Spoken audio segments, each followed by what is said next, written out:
I'm here with Arjen Lucassen, mastermind of Ayreon, and more recently, the driving force behind the new Star One album, Victims of the Modern Age. Welcome, Arjen.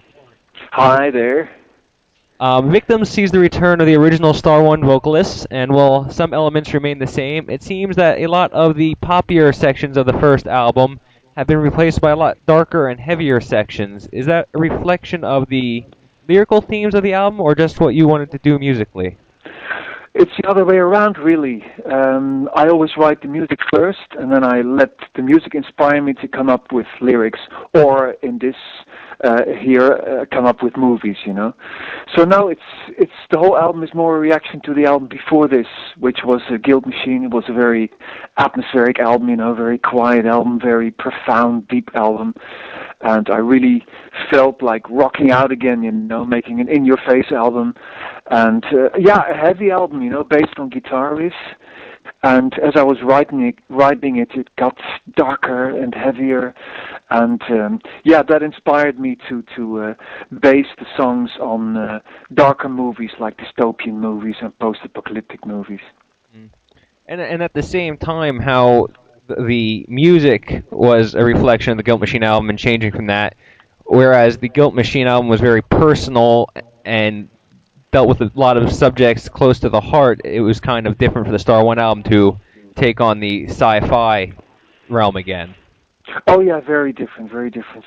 On the Guild Machine album, Laurie and me really had to exercise our demons. We've both been going through a depression, and we both got on top of it. And then, when you're in a depression, you don't want to talk about it. You don't want to talk about anything. You don't want to talk to anyone. But when you get out of it, you're ready to talk about it. And we really needed to talk about it, not just for ourselves, but also to show people that it's possible to get out of a depression. We did it. And so that was really profound and really personal. So lyrics were also like a sharp contrast to that. This is pure escapism. Purely based on movies and nothing more, nothing deep. And I can very much understand where you're coming from there. I was actually one of the lucky ones on the bonus disc of the album, and what I had contributed to it, I knew in my mind, but I didn't actually come to do anything about it until about a year later, and it was very nice to work through that. Okay, cool. But good to hear. What would you say are some of the differences between typically making an Ayreon album and making a Star One album? It's very different. It's very different. Basically, when I do a Star One album, it's based on guitar riffs. So you have to imagine I go into the studio, there's my guitar amp and the speaker, and I plug in my guitar, crank it up, and I get that heavy sound, and that inspires me to come up with riffs. Actually, for this album, I've been spending weeks and weeks getting a good guitar sound, and while I was doing that, all the riffs just came in, So all the songs for Star One are based on guitar riffs purely, and with Ayreon, it's very different, I usually sit like in front of the TV or something with an acoustic guitar, and then I come up with all these melodies and chord changes and stuff like that. Big difference. Now you've been playing guitar for a lot of years at this point. What was one of the biggest changes you made to get the new tone that you wanted to use for this album? Well, I've been using a digital preamp, just a little simple digital preamp, which means you plug in, you've always got the same sound. You don't need to make a lot of noise. You don't need to put up speakers and put up microphones and stuff. And that worked fine, and I was very happy with it. Used it for 10 years, a little Line 6 POD. But when I came to this album, and it's the second part, it's part two. It's the second album of Star One. So of course I want to prove myself and make a better album, than the first Star One album, which is hard because I really like the songs on the first Star One album, but I really felt I could improve on the sound. So I really needed a better guitar sound this time, and I was thinking, Van Halen did it in the 70s, with that great first album, amazing guitar sound, and it was just a guitar and an amp, a Marshall amp, and a speaker and a mic in front of it, So it must be possible.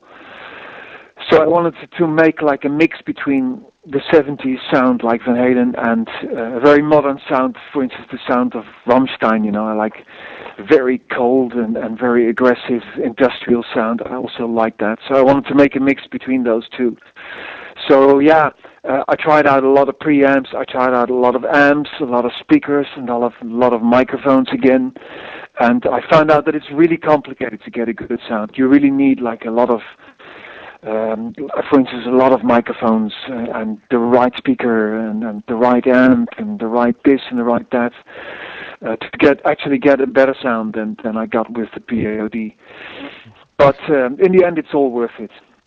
Good. And I know it's a lot of work for the guitar and a lot went into that, but at the same time, I can't help listening to the album and thinking that the synths are just as much a part of it as the guitar. There are a lot of leads, a lot, not atmospheric work necessarily like on the Guilt Machine album, just a lot of powerful upfront keyboards, and I thought that was a key part of the album too. Yeah. I love keyboards. I really, but only the old ones. Only the old analog real keyboards. I hate the 80s stuff. All these modules with all these fake little pianos with little bells and stuff like that. It's horrible. It's one of my favorite things about like Electric Castle and the Star One album is having those analog synths. I love them just as much. Really, it's so personal. It's like a guitar, you have your own sound. I mean, Keith Emerson has his own sound. Rick Wakeman has his own sound. They're so recognizable. And it's those old keyboards. I mean, they're bastards, they're, you can't trust them at all. They're unreliable as hell. They're out of tune and they change sound all the time. But that's what makes them perfect, that's what makes them so individual. And the same goes for the Hammond organ, it's, I think it's actually heavier than a distorted guitar, to hear that Leslie roar and that Hammond rip and yeah, I've always loved Hammond sounds. Yeah, I completely agree. It's certainly an added depth. Yeah, it's an extra dimension, definitely. I always thought that bands like Rainbow and Deep Purple, very cool. Yeah. After the first Star One album, you've since done a pair of Ayreon albums, a couple of other things, and in the process, you worked with many new vocalists. Was it nice to come back to a group that you already knew pretty well? Actually, yes.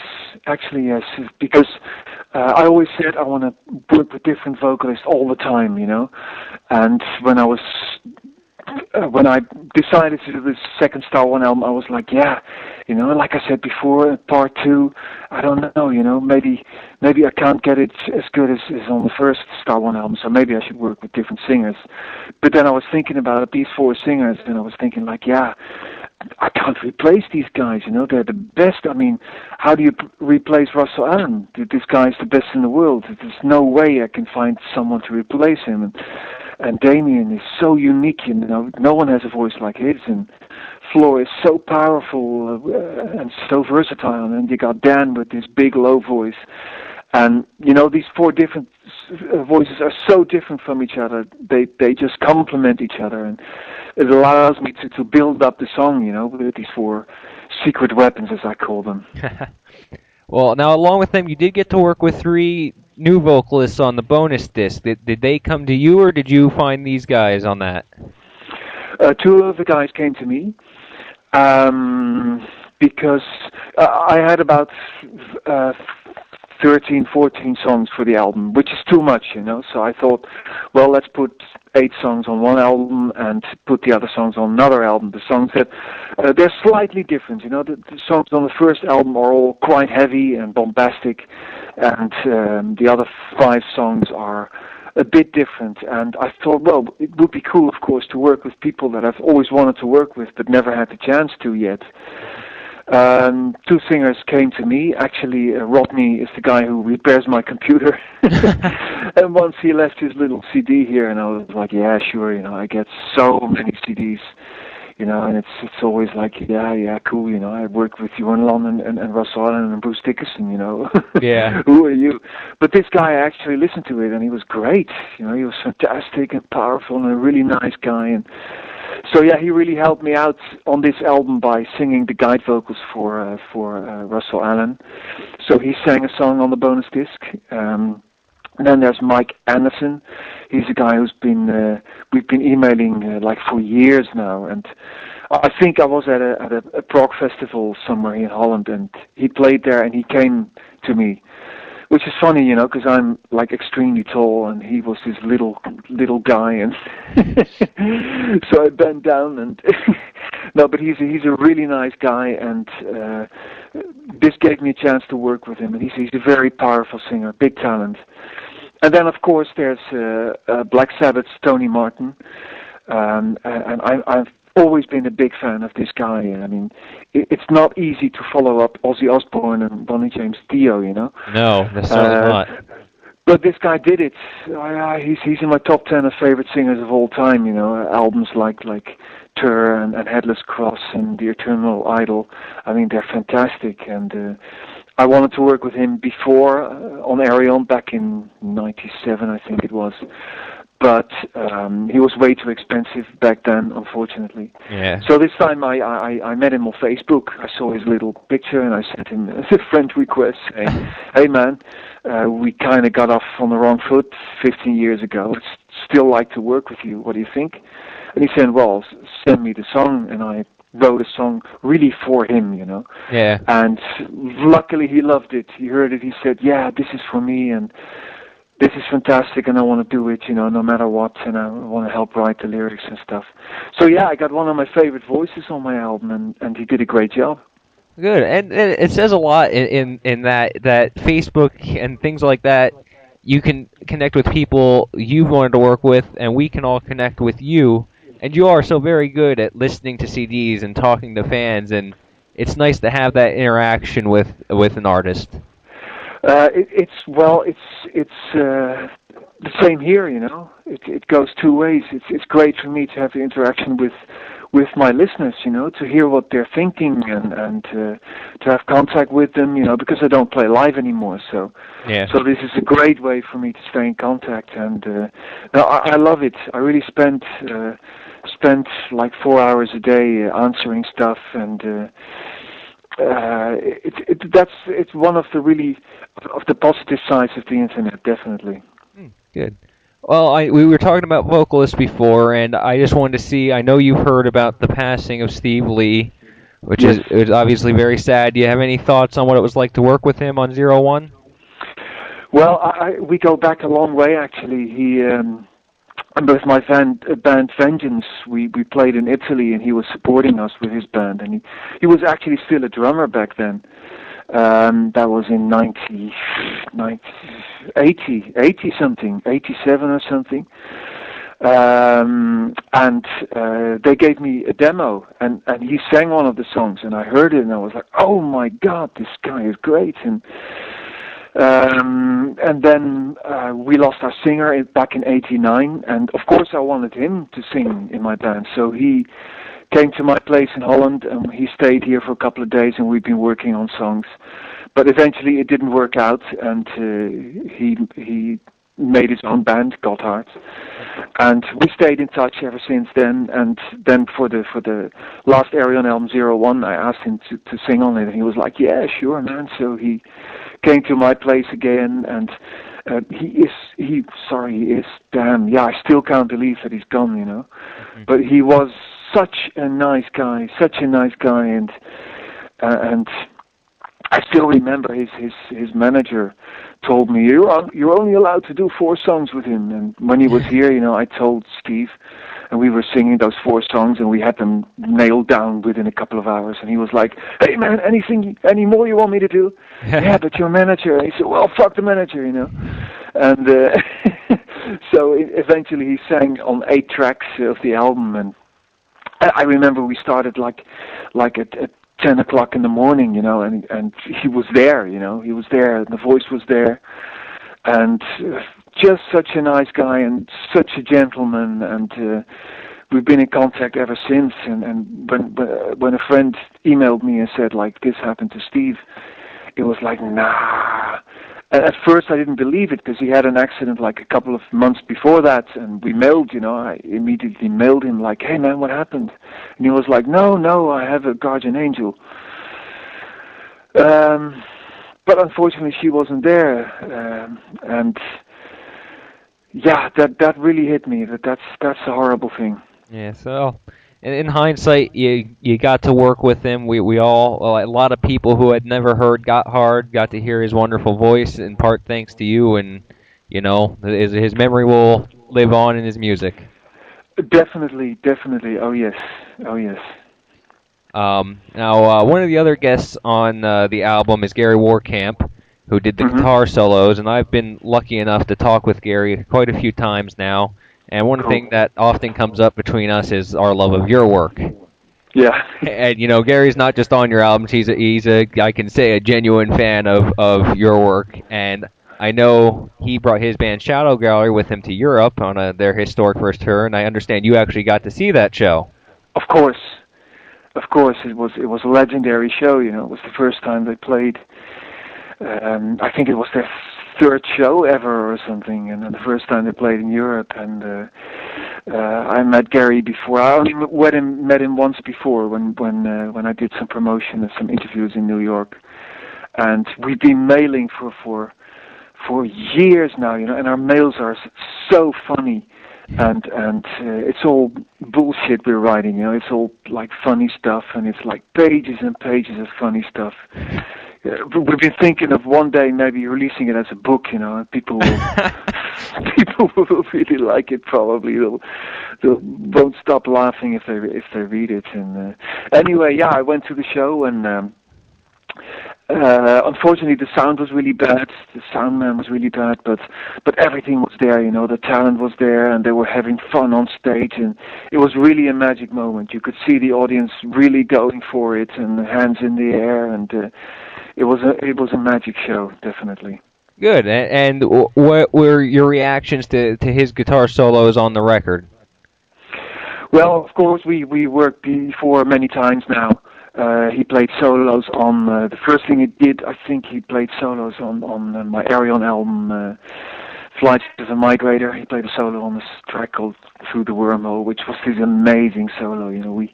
We had the same influences like Eddie Van Halen and stuff like that, and yeah, just the aggression in his playing and the melody and still the groove and stuff. I love it.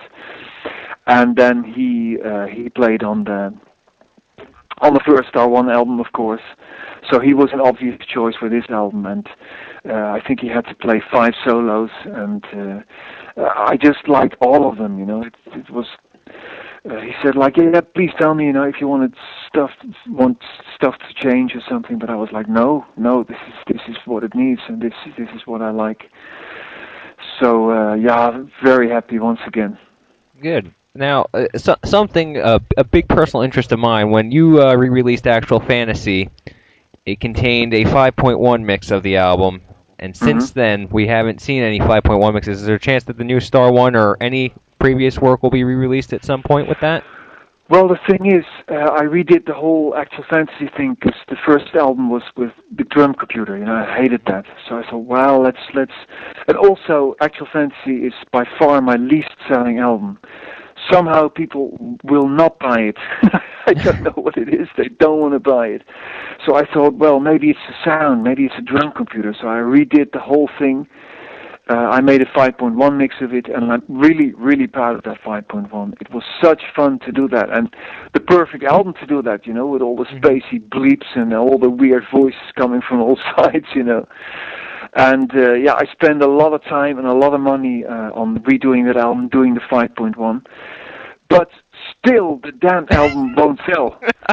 God, I thought now people are gonna love it. Now people are gonna like it. But still, it's always like Electric Castle, and it's always The Human Equation. Those 2 albums. And as an artist, you can't figure it out. It's like why? Yeah, I wish I knew. I would make another album like that. But to make a long story short, too late actually. But The 5.1 was quite expensive, and it didn't pay off in the end. Okay, that's understandable. And it's funny because the Human Equation and Electric Castle are my two favorites, but I do find Actual Fantasy to be criminally underrated. It is, yeah, yeah. But But I would love to do a 5.1 of Human Equation, and it would be easier, because the material is already there, and it's in the computer, and it's yeah, it'll be a couple of weeks, well, maybe a couple of months, like 2 months of work. But still, it's 2 months of work, and it's tedious work doing a 5.1 because you have to bounce every track. Like if you have a 12-minute song, you have 130 tracks. You you have to bounce every track, which is like 130 tracks of 12 minutes, and you just have to stand there and wait and bounce every track, and it's a lot of work. So, yeah, if the record company would say like, "Hey, can you do a 5.1?" and I'm sure there's a lot of interest and a lot of people want it, then you would do it. But I don't think the 5.1 thing really took off somehow, yeah. which is a shame, because Yeah. it's a great way to experience music. I definitely agree. Well, now as we come towards the end here, I have to ask the question that everyone wants to ask: Am I going to play live? Is there going to be another Star One tour? Original. Well, the thing is, it is an option. It is an option, and I can't say it's impossible because I already did it once before. But getting these 10 people, these 10 musicians together, is going to be so hard because they each have their own bands and their own projects, and of course you need them for a couple of weeks for rehearsals, and you need them a couple of weeks for shows. You have to fly them all over, you have to put them all in hotels, you have to pay them all, of course, for rehearsals, for shows, and yeah, it will be very time consuming, and it will be very expensive, and that's the thing that's holding me back, really. And but there is like a making of on the album, and where we interviewed all of them, and we asked all of them if they would be available for an eventual tour, and they all said yes, if we can, we will be there. So it is possible. I mean, they want to do it, but there are no definite plans yet. All right. Hey, we can maintain hope if nothing else. That's it. That's it. Yes. All right. Well, Star One's Victims of the Modern Age is available as a single CD and a special edition 2-disc set, and it's coming out via Inside Out Records in America on October 26th and Europe on November 1st. Thank you very much, Arjen. You're very welcome, Nicholas. Have a good day. Yeah, man. Bye.